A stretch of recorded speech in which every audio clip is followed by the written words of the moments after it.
അടിസ്ഥാനപരമായിട്ട് ലോകത്തെക്കുറിച്ച് മനസ്സിലാക്കാനുള്ളൊരു മാർഗമാണ് സയൻസ്. അതെപ്പോഴും ചോദ്യം ചെയ്യലിന് വിധേയമാക്കപ്പെടണം. എല്ലാവർക്കും ഒരുപോലെ ബോധ്യപ്പെടാവുന്ന തെളിവുകളുടെ അടിസ്ഥാനത്തിലായിരിക്കണം നമ്മൾ അറിവുണ്ടാക്കേണ്ടത്. ഒരു ഉത്തരവും അവസാനമല്ല. ഉള്ളിൽ സയന്റിഫിക് ടെമ്പർ ഉള്ള ഒരാൾക്ക് എങ്ങനെയാണ് വിശ്വാസത്തെ ആശ്ലേഷിക്കാൻ സാധിക്കുക? വിശ്വാസി അല്ല എന്നുകൊണ്ട് മാത്രം ഒരാൾ റാഷണൽ ആയിക്കോണമെന്നൊന്നുമില്ല. ഇപ്പൊ ദൈവം ഇല്ല എന്ന് നിങ്ങൾക്ക് വിശ്വസിക്കുന്നതും ദൈവം ഉണ്ട് എന്ന് വിശ്വസിക്കാതിരിക്കുന്നതും രണ്ട് കാര്യങ്ങളാണ്.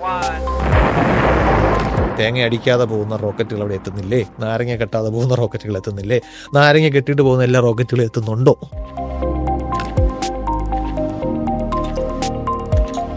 ഈ A+B² എന്ന് പറയുന്ന സംഗതി എന്താണെന്ന് മനസ്സിലാക്കിയ ഒരാളിന് കൂലിപ്പണിയിലും പ്രയോജനം ചെയ്യും. വിദ്യാഭ്യാസത്തിൽ നമ്മൾ അഭ്യാസം മാത്രമാക്കിയാണ് ചെയ്യുന്നത്. ഒരു ഗെയിം ഷോയിൽ പങ്കെടുക്കുന്ന പോലെ. എന്തിന് എന്ന ചോദ്യത്തിന് പ്രസക്തിയില്ലാതെ ഇത് ചെയ്താലേ നിനക്ക് മാർക്ക് കിട്ടും. ഒരുപാട് മനുഷ്യർ ദാരിദ്ര്യത്തിൽ തുടരുന്നതിന് പിന്നിൽ മണ്ടൻ തീരുമാനമെടുക്കലുകളാണ് എന്ന് എനിക്ക് വ്യക്തിപരമായിട്ട് ബോധ്യമുണ്ട്. സാധാരണക്കാരന്റെ ജീവിതത്തിനും സങ്കീർണ ശാസ്ത്ര തത്വങ്ങൾക്കുമിടയിൽ ഒരു പാലം പണിയുന്ന ഗവേഷകൻ, അധ്യാപകൻ, അഡ്വാൻസ്ഡ് ഫിസിക്സും പോപ്പുലർ സയൻസും ഒരുപോലെ വഴങ്ങുന്ന ശാസ്ത്രപ്രചാരകൻ, വിശ്വാസവും അന്ധവിശ്വാസവും യുക്തിവാദവും കോമൺ സെൻസും എന്ന് തുടങ്ങി സാധാരണക്കാരനെ സ്വാധീനിക്കുന്ന മാനസിക വ്യാപാരങ്ങളെയെല്ലാം കാപ്സ്യൂളുകൾ പോലെ ലളിതമാക്കി അവതരിപ്പിക്കാൻ ശേഷിയുള്ള പ്രഭാഷകൻ.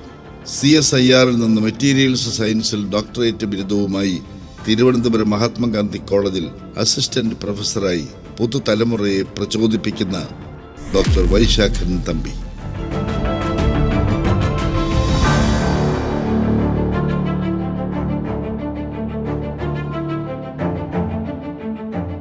അഡ്വാൻസ് ഫിസിക്സ് റിസർച്ചും പോപ്പുലർ സയൻസും ഒരുപോലെ കൈകാര്യം ചെയ്യുന്ന ഒരാളാണ് താങ്കൾ. കോംപ്ലക്സ് എന്ന് സാധാരണക്കാരന് തോന്നുന്ന സയൻസിനെ ലളിതമായി അവതരിപ്പിക്കാം എന്നൊരു ആത്മവിശ്വാസം എവിടെ നിന്നാണ് ഉണ്ടാവുന്നത്? ഒന്ന്, ഞാൻ മുമ്പും പലരുടെയും ചോദ്യത്തിന് ഉത്തരമായിട്ട് പറഞ്ഞിട്ടുള്ളത്, ഒരു ലളിതമായിട്ട് അവതരിപ്പിക്കുക എന്നുള്ളൊരു ഉദ്ദേശം ഇല്ല. അറിയാവുന്ന കാര്യങ്ങൾ പങ്കുവെക്കുക എന്നുള്ള ലളിതമായിട്ടുള്ള ഉദ്ദേശമാണ് അതിന് പിന്നിലുള്ളത്. പിന്നെ ഞാൻ മുമ്പും പലരും പറഞ്ഞു കേട്ടു, നമ്മൾ ഗുരുസ്ഥാനത്ത് കാണുന്ന പലരും പറഞ്ഞു കേട്ടിട്ടുള്ളത്, ഇപ്പോൾ നിങ്ങൾക്കൊരു ആശയം വലിയ വിദ്യാഭ്യാസമൊന്നുമില്ലാത്ത നിങ്ങളുടെ അമ്മുമ്മയോട് പറഞ്ഞ് ഫലിപ്പിക്കാൻ പറ്റുമെങ്കിൽ മാത്രമേ നിങ്ങൾക്കത് മനസ്സിലായി എന്ന് പറയാവൂ. ഇല്ലെങ്കിൽ നിങ്ങൾക്കത് മനസ്സിലായിട്ടില്ല. അപ്പോൾ അതിൻ്റെ വേറൊരു റീഡിംഗ് എന്ന് പറഞ്ഞാൽ ലോകത്തെ എല്ലാവരോടും നമുക്ക് എല്ലാ കാര്യവും പറയാൻ പറ്റും. പക്ഷേ അത് അവരുടെ ലെവലിൽ പറയണം എന്നേ ഉള്ളൂ. അവരുടെ ലെവലെന്ന് ഉദ്ദേശിക്കുന്നത് മുകളിൽ താഴെ എന്നുള്ള അർത്ഥത്തിലല്ല, അവർക്ക് മനസ്സിലാവുന്ന ടേംസിൽ അത് പറയണം. മനുഷ്യരെല്ലാവരും അങ്ങോട്ടും ഇങ്ങോട്ടും സംസാരിക്കുമ്പോൾ ആശയവിനിമയമാണ് നടത്തുന്നത്. ഇപ്പോൾ നമ്മളൊരു സിനിമ കണ്ടിട്ട് നമ്മുടെ ഒരു സുഹൃത്തിനോടോ ഒരു ബന്ധുവിനോടോ ഒരു കുഞ്ഞിനോടോ നമ്മൾ ആ സിനിമയുടെ കഥ പറഞ്ഞു കൊടുക്കുമ്പോഴത്തേക്കും നമുക്ക് ഈ കൺഫ്യൂഷൻ ഇല്ല. ചില വിഷയങ്ങൾ നമ്മൾ സ്കൂളിലോ കോളേജിലോ അല്ലെങ്കിൽ ക്ലാസ് റൂമിൽ ഒരു ഫോർമൽ ആയിട്ടുള്ള അന്തരീക്ഷത്തിൽ മാത്രം പഠിച്ച് ശീലിച്ചതുകൊണ്ട് എങ്ങനെ നമ്മുടെ മനസ്സിൽ നിൽക്കുന്ന ഒരു തെറ്റിദ്ധാരണയാണ് ഇത് വേറൊരാളോട് പറയാൻ പറ്റാത്ത എന്തോ സംഗതിയാണ്. അങ്ങനെയല്ല, നമ്മൾ അവിടെ ഒരു ക്ലാസ് റൂമിൽ ഫോർമലായിട്ട് പഠിക്കുന്ന അതേ ഭാഷയിൽ ഒരാളോട് പറയാൻ പറ്റില്ലായിരിക്കും. പക്ഷേ അത് ലോകത്തെക്കുറിച്ച്, പ്രത്യേകിച്ച് നാച്ചുറൽ സയൻസിലേക്ക് വരുമ്പോൾ നമ്മൾ ലോകത്തെ മനസ്സിലാക്കുകയാണ് ചെയ്യുന്നത്.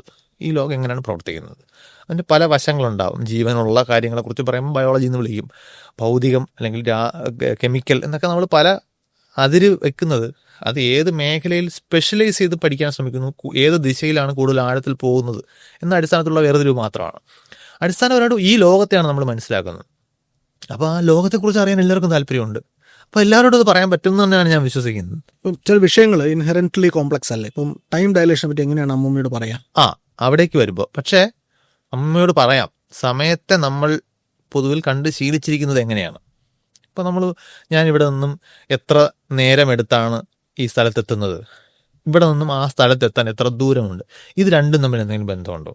അപ്പോൾ സ്വാഭാവികമായിട്ട് ചിന്തിക്കും കൂടുതൽ ദൂരം ഉണ്ടെങ്കിൽ കൂടുതൽ സമയം എടുക്കും. പക്ഷേ ഇത് രണ്ടും നമ്മൾ വേറെ വേറെ ആയിട്ടാണ് അളക്കുന്നത്. തമ്മിൽ എത്ര ദൂരമുണ്ട് എന്നുള്ളത് എത്ര സമയം നമ്മൾ അളന്നു എന്നുള്ളതിനെ ബാധിക്കില്ല എന്ന് പറയാം. എല്ലായിടത്തും ഇങ്ങനെയല്ല. നമ്മൾ ജീവിക്കുന്ന സാഹചര്യത്തിൽ അങ്ങനെ തോന്നുമെങ്കിലും വളരെ വേഗത്തിൽ പോകുന്നൊരു വസ്തുവിന് ഒരുപാട് വേഗത്തിൽ പോകുമ്പോൾ നമ്മൾ വിചാരിക്കുന്ന സ്പീഡിലല്ല അവിടെ സമയം സഞ്ചരിക്കുന്നത് എന്ന് പറഞ്ഞാൽ മനസ്സിലാവില്ലേ? അത് തമ്മിലുള്ള സമവാക്യമൊക്കെ പറഞ്ഞാൽ ചിലപ്പോൾ ഒരു വിഷയം മനസ്സിലാവില്ലായിരിക്കും.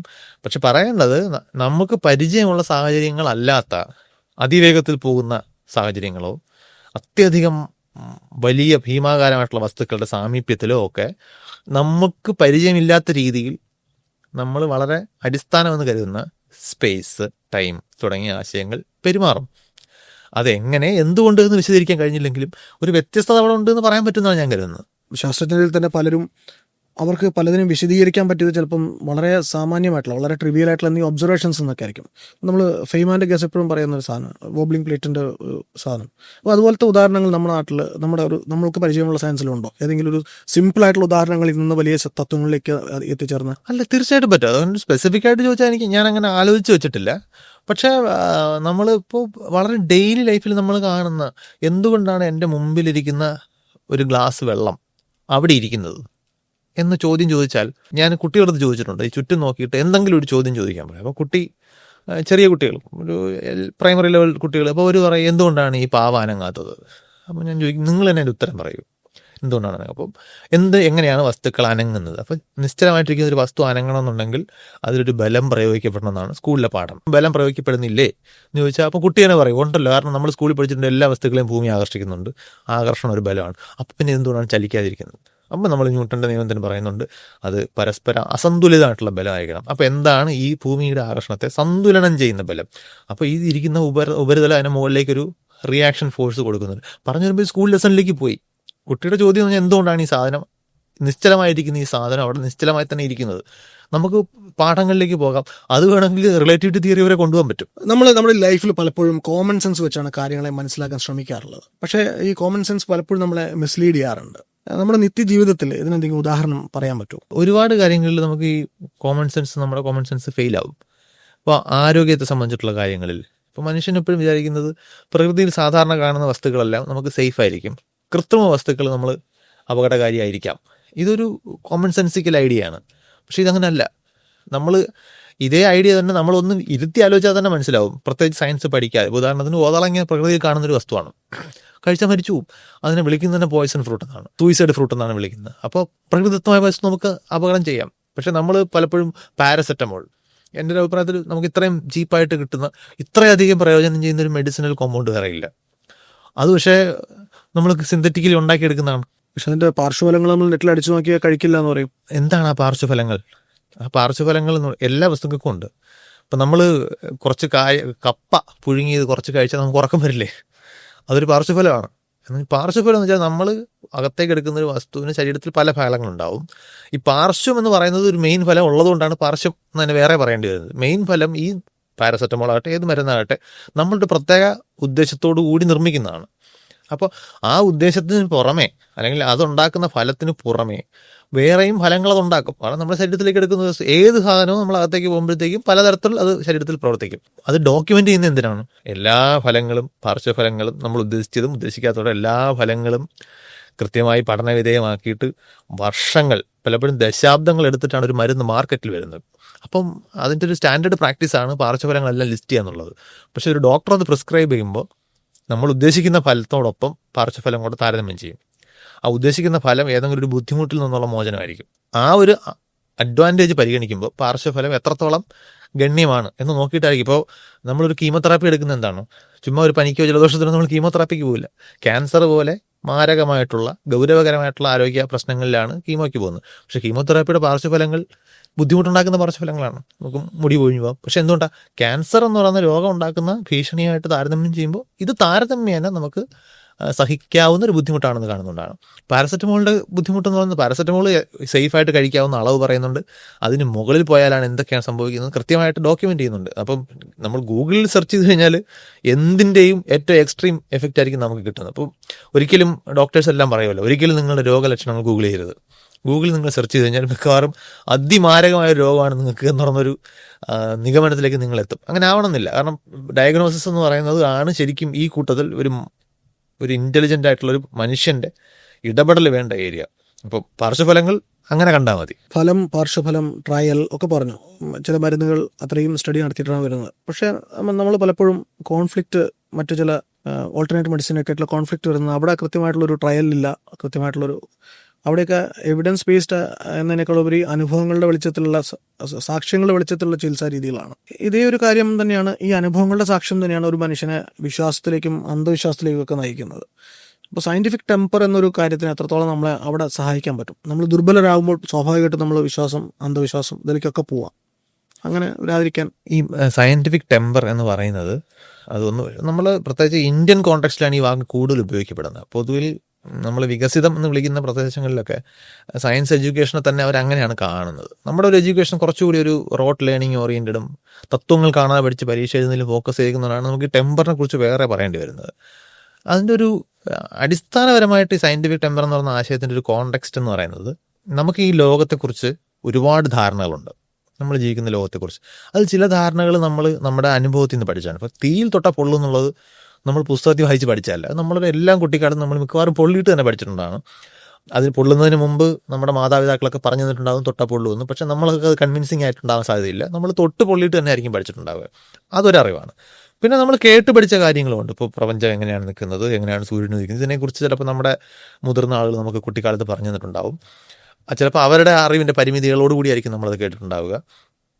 ഇങ്ങനെ കേട്ടതും കണ്ടതും പുസ്തകത്തിൽ വായിച്ച് പഠിച്ചതും, അപ്പോൾ നമ്മൾ സ്കൂളിലൊരു ബുക്കിൽ എഴുതിയിരിക്കുന്ന കണ്ട് നമ്മൾ വായിച്ച സംഗതിയുണ്ട്.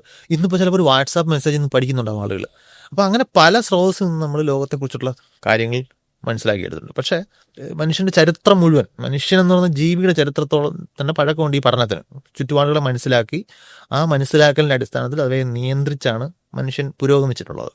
അപ്പോൾ ഈ ഒരു യാത്രയിൽ ചരിത്രത്തിൽ നമ്മൾ മനസ്സിലാക്കിയ ഒരു കാര്യം, ഒരു മാർഗമുണ്ട് ലോകത്തെ മനസ്സിലാക്കാൻ. അതായത് നമ്മുടെ ഈ വിശ്വസനീയമായ റിലയബിൾ ആയിട്ടുള്ള രീതിയിലുള്ളൊരു മനസ്സിലാക്കൽ ഉണ്ടാക്കിയത്, അണ്ടർസ്റ്റാൻഡിങ് ഉണ്ടാക്കുന്നൊരു മാർഗ്ഗമുണ്ട്. ശരിക്കും സയൻസിനെ നമ്മൾ അങ്ങനെയാണ് വിളിക്കുന്നത്. ഒരുപാട് നമ്മൾ സ്കൂളിലൊക്കെ പഠിക്കുമ്പോൾ ഒരു പക്ഷേ അത് കുറേ കാര്യങ്ങളുടെ ഒരു സഞ്ചയം, ഒരു കോർപ്പസ് ഓഫ് നോളജ് എന്നാണ് നമുക്ക് തോന്നുമെങ്കിലും അടിസ്ഥാനപരമായിട്ട് ലോകത്തെക്കുറിച്ച് മനസ്സിലാക്കാനുള്ളൊരു മാർഗ്ഗമാണ് സയൻസ്.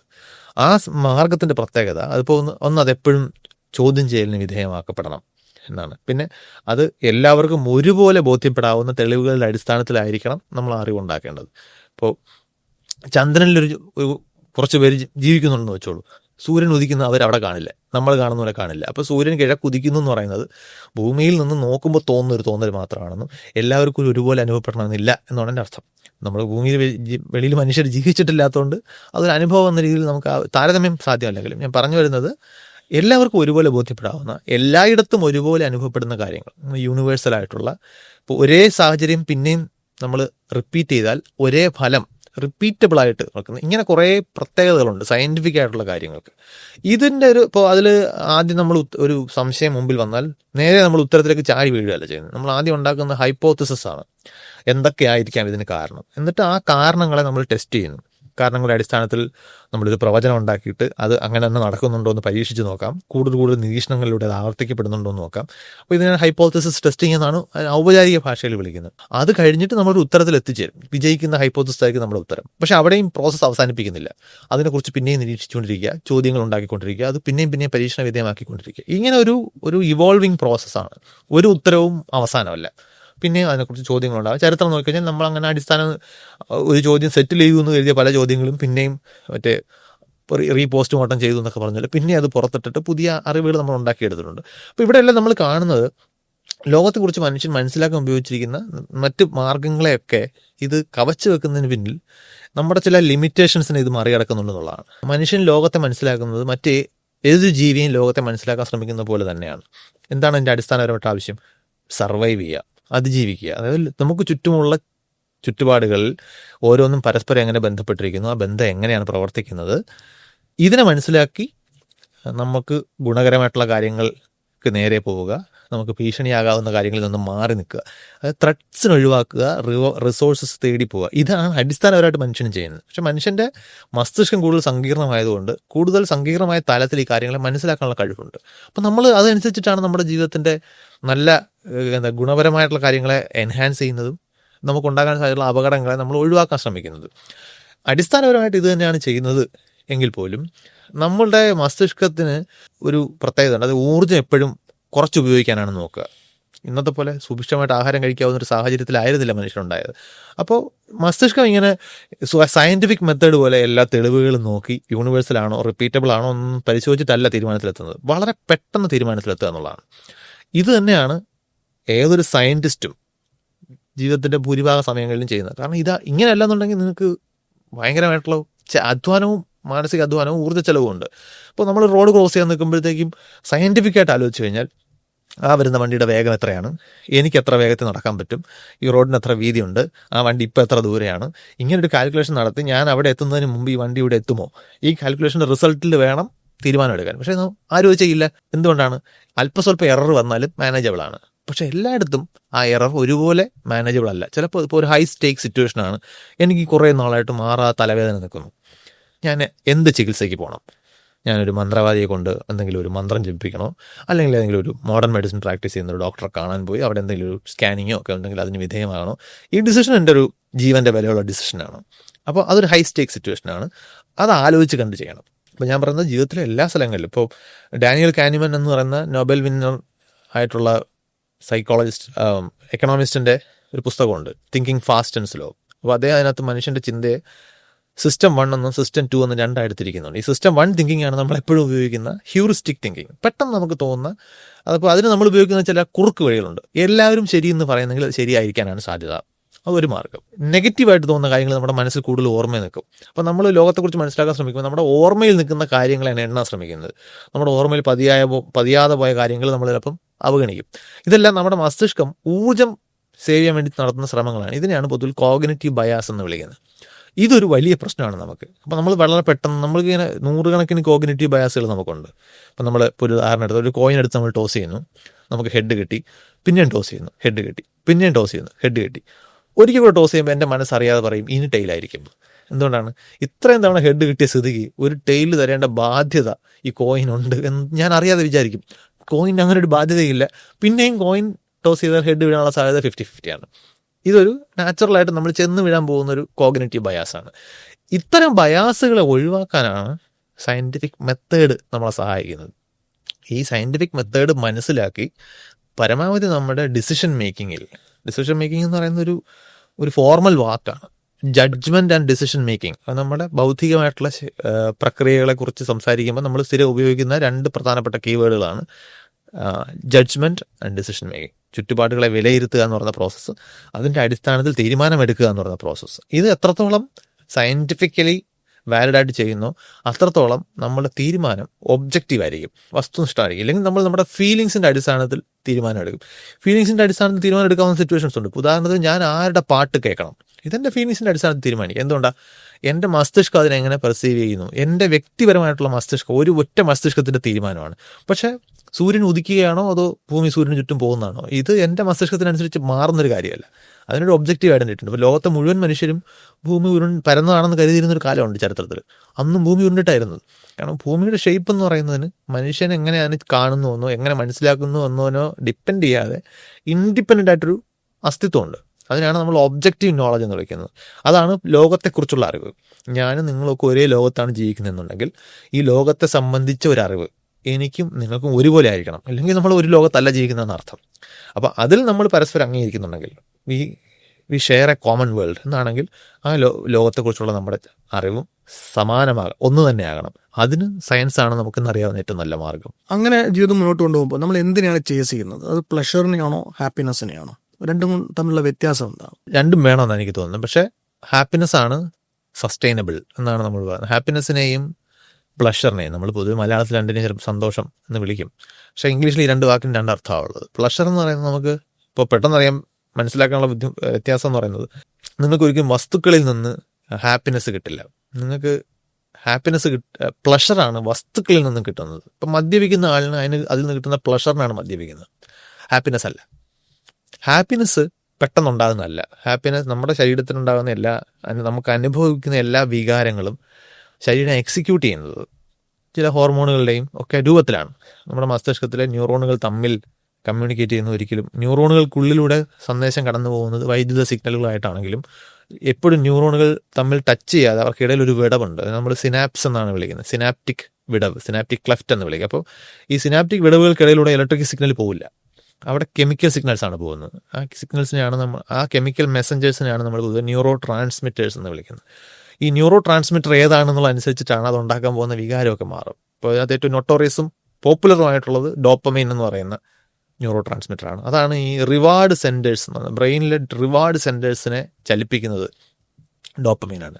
റിവാർഡ് സെൻറ്റർ എന്ന് പറയുന്നത് നമ്മളൊരു പ്രവൃത്തി ചെയ്യുമ്പോൾ റിവാർഡ് സെൻറ്റർ ആക്ടിവേറ്റഡ് ആവുകയാണെങ്കിൽ അതിൻ്റെ അർത്ഥം it is good for us എന്ന് പറയുന്ന സിഗ്നൽ ബ്രെയിൻ മസ്തിഷ്കം നമുക്ക് തരുന്നതാണ്.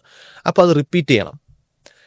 ഇപ്പോൾ ഭക്ഷണം കഴിക്കുമ്പോഴോ സെക്സിൽ ഏർപ്പെടുമ്പോഴോ ഒക്കെ ഈ ഡോപ്പമിൻ വരും. അതായത് ബേസിക്കലി നമ്മുടെ അതിജീവനത്തിന് സഹായിക്കുന്ന രീതിയിൽ ഇന്ന് കാണുന്ന പോലെ റീക്രിയേഷണൽ സെക്സ് അല്ലല്ലോ എപ്പോഴും. അത് അടുത്ത തലമുറയിലേക്ക് ഉണ്ടാകുന്നതിനുള്ളൊരു പ്രധാനപ്പെട്ട ഒരു പ്രോസസ്സാണ്. അപ്പോൾ അത് ചെയ്യാൻ പ്രേരിപ്പിക്കേണ്ടതുണ്ട്, എന്നാൽ മാത്രമേ അടുത്ത തലമുറ നിലനിൽക്കൂ. ജീവികളുടെ അടിസ്ഥാന ചോദന എന്ന് പറഞ്ഞാൽ അതാണ്. അതുപോലെ ഭക്ഷണം കഴിച്ചാലേ നമുക്ക് ശരീരം പ്രവർത്തിക്കാനുള്ള ഊർജ്ജം കിട്ടൂ. ഭക്ഷണം കഴിക്കുന്നത് സ്വാഭാവികമായിട്ട് നമുക്ക് പ്ലഷറബിൾ ആയിരിക്കും. അതുപോലെ സാമൂഹ്യ ജീവി എന്ന നിലയിൽ സമൂഹത്തിൻ്റെ അംഗീകാരം കിട്ടുന്നത് നമുക്ക് റിവാർഡാണ്. അപ്പോൾ നമ്മൾ മറ്റുള്ളവർ നമ്മളെക്കുറിച്ച് നല്ലത് പറയുന്നത് നമുക്ക് പ്ലഷർ തരും. നമ്മൾ അതിന് ചെയ്യാൻ വേണ്ടി നമ്മൾ കൂടുതൽ കുറച്ചുകൂടി നമ്മൾ എന്തെങ്കിലും പെർഫോം ചെയ്യുമ്പോൾ ആളുകൾ നല്ലത് പറയുകയാണെങ്കിൽ കൂടുതൽ പെർഫോം ചെയ്യാനുള്ളൊരു മോട്ടിവേഷനായിട്ട് അത് മാറും. അപ്പോൾ ഈ ഡോപ്പമിൻ ഭയങ്കരമായിട്ട് നമ്മളെ മോട്ടിവേറ്റ് ചെയ്യുന്ന ഒരു സംഗതിയാണ്. പക്ഷേ ഡോപ്പമിന് മറ്റൊരു പ്രശ്നമുണ്ട്. ഇത് ഭയങ്കരമായിട്ട് എനർജറ്റിക്കാണ്. ഡോപ്പമിൻ റിലീസ് ചെയ്യണമെങ്കിൽ എനർജി വേണം. ഈ ഡോപ്പമിൻ കൂടുതൽ റിലീസ് ചെയ്യാൻ നമുക്ക് തോന്നുന്നതുകൊണ്ട് നമ്മൾ കൂടുതൽ ആ ആക്ടിവിറ്റി ചെയ്യുകയോ ആ ഭക്ഷണം കഴിക്കുകയോ ഒക്കെ നമ്മൾ ചെയ്തുകൊണ്ടിരിക്കും. അപ്പം കുറേ കഴിയുമ്പോഴത്തേക്കും ഈ ഡോപ്പമിൻ കാരണം ഒരു ഫ്ലഡ് മസ്തിഷ്കത്തിലുണ്ടാകും. വാക്ക് പറയുമ്പം വലിയൊരു പ്രളയം പോലെ തോന്നുമെങ്കിലും അടിസ്ഥാനമായിട്ട് സൂക്ഷ്മതലത്തിലാണ് സംഭവിക്കുന്നത്. അപ്പോൾ ഡോപ്പമിൻ്റെ ഇതിന് ഡൗൺ റെഗുലേഷൻ സംഭവിച്ച് പിന്നെ കൂടുതൽ ഡോപ്പമിൻ വന്നാൽ മാത്രമേ സെയിം പ്ലഷർ കിട്ടൂ എന്നുള്ള അവസ്ഥ വരും. ഈ നമുക്ക് തോന്നിക്കുന്ന ഈ റിവാർഡിലേക്ക് തരുന്ന ഫീലാണ് നമുക്ക് പ്ലഷർ എന്ന് പറയുന്നത്. അപ്പോൾ മദ്യപിക്കുന്ന ആളിന് ആദ്യം കിട്ടുന്ന ഹൈക്ക് വേണ്ടിയിട്ടാണ് അയാൾ പിന്നെയും മദ്യപിക്കുന്നത്. പിന്നെ ഈ ഡൗൺ റെഗുലേഷൻ കാരണം അയാൾ കൂടുതൽ മദ്യം കഴിച്ചാലേ അതേ ഫലം കിട്ടൂ എന്ന അവസ്ഥ വരും. കുറേ കഴിയുമ്പോഴത്തേക്കും മസ്തിഷ്കം ഫിസിക്കലി ഈ കെമിക്കൽ ഡിപ്പെൻഡൻ്റ് ആകാൻ തുടങ്ങും. നമുക്ക് അവിടെ അത് അഡിക്ഷനിലെത്തും. അപ്പോൾ ഡോപ്പമിൻ ഉണ്ടാക്കുന്ന പല സംഗതികൾക്കും ഇങ്ങനൊരു പ്രശ്നമുണ്ട്. അതാണ് പ്ലഷർ സീക്കിങ്ങിലുള്ള പ്രധാന പ്രശ്നം. ഈ പ്ലഷർ സസ്റ്റൈനബിൾ അല്ല. പക്ഷേ ഹാപ്പിനെസ് അങ്ങനെയല്ല. ഹാപ്പിനെസ്സിനെ മീഡിയേറ്റ് ചെയ്യുന്നത് സെറോട്ടോണിൻ എന്ന് പറയുന്ന വേറൊരു ഹോർമോണാണ്. അത് ഇതുപോലൊരു എക്സൈറ്റിംഗ് ആയിട്ടുള്ള സംഗതിയല്ല, കുറച്ചുകൂടെ കാം ആൻഡ് റിലാക്സ്ഡ് ആയിട്ടാണ് ഇത് പ്രവർത്തിക്കുന്നത്. പക്ഷേ ഇത് ലോങ് ലാസ്റ്റിംഗ് ആണ്. നമ്മളൊരു ഹാപ്പിനെസ് ലെവൽ തീരുമാനിക്കുന്നതിനകത്ത് ഈ സെറോട്ടോണിൻ എങ്ങനെ പ്രവർത്തിക്കുന്നു എന്നുള്ളതിന് വലിയ റോളാണ്. അപ്പോൾ നമ്മൾ ഈ ഡിപ്രഷനൊക്കെ പോലുള്ള മാനസിക പ്രശ്നങ്ങൾ കൈകാര്യം ചെയ്യാൻ ശ്രമിക്കുമ്പോൾ അവിടെ ക്ലിനിക്കലായിട്ട് ഇടപെടുന്ന ആളുകൾ ഫോക്കസ് ചെയ്യുന്ന ഒരു ഏരിയയാണ് ഈ സെറോട്ടോണിൻ. ഈ സെറോട്ടോണിൻ്റെ അളവിൽ വരുന്ന പ്രശ്നങ്ങളാണ് പലപ്പോഴും ഈ ലോ മൂഡ്. ഒരു പെട്ടെന്നുണ്ടാകുന്ന ഒരു നമുക്ക് വേണ്ടപ്പെട്ട ആൾ മരിക്കുമ്പോൾ നമുക്ക് പെട്ടെന്നുണ്ടാകുന്നൊരു വിഷമമല്ല അത്. ലോ മൂഡ് ഇങ്ങനെ നിൽക്കുന്നു. അപ്പോൾ അത് പലപ്പോഴും സെറോട്ടോണിൻ്റെ ലെവലിൽ വരുന്ന വ്യത്യാസം. ഞാൻ പറയുന്നത് രണ്ട് തരം ഹോർമോണുകളാണ് ഹാപ്പിനെസ്സിനെയും പ്ലഷറിനെയും ഡീൽ ചെയ്യുന്നത്. പക്ഷേ പ്ലഷർ വളരെ ഷോർട്ട് ലിവ്ഡ് ആണ്. അത് അഡിക്ഷനിൽ ഉണ്ടാക്കാൻ സാധ്യതയുള്ള പല കാര്യങ്ങളും അതിനകത്ത് ഇടപെട്ടിട്ടുണ്ട്. ഇനി വേറൊരു കാര്യം കൂടെ ഉണ്ട്. ഈ ഡോപ്പമിൻ നിരന്തരം റിലീസ് ചെയ്യപ്പെട്ട് കഴിഞ്ഞാൽ അത് സെറോട്ടോണിൻ്റെ പ്രവർത്തനത്തെ ബാധിക്കും. അപ്പോൾ അതുകൊണ്ട് തന്നെ ഈ പ്ലഷർ സീക്കിങ് ആക്ടിവിറ്റിയിൽ സ്ഥിരമായിട്ട് ഇടപെടുന്ന ആൾക്കാർ, അതിൻ്റെ പിന്നെയും പോയിക്കൊണ്ടിരിക്കുന്ന ആൾക്കാർ, അവരുടെ ജനറൽ ഹാപ്പിനെസ് ലെവലിനെ അത് നെഗറ്റീവായിട്ടാണ് ബാധിക്കുക. ഡോപ്പമിൻ വല്ലാതെ നമ്മളെ ഈ അഡിക്ഷനിലേക്ക് പോകുന്ന തരത്തിൽ ഇമോഷണൽ ഹൈ ഉണ്ടാക്കുന്ന സംഗതി ആയതുകൊണ്ട് തന്നെ അത് പിന്നെയും നമ്മുടെ ശരീരം ക്രേവ് ചെയ്യുകയും അത് കിട്ടാതിരിക്കുകയും ചെയ്യുമ്പോൾ ശരീരത്തിന് സ്ട്രെസ് ഉണ്ടാവും. അപ്പോൾ കോർട്ടിസോൾ എന്ന് പറഞ്ഞാൽ വേറൊരു സ്ട്രെസ് ഹോർമോൺ അവിടെ ഉണ്ടാവും.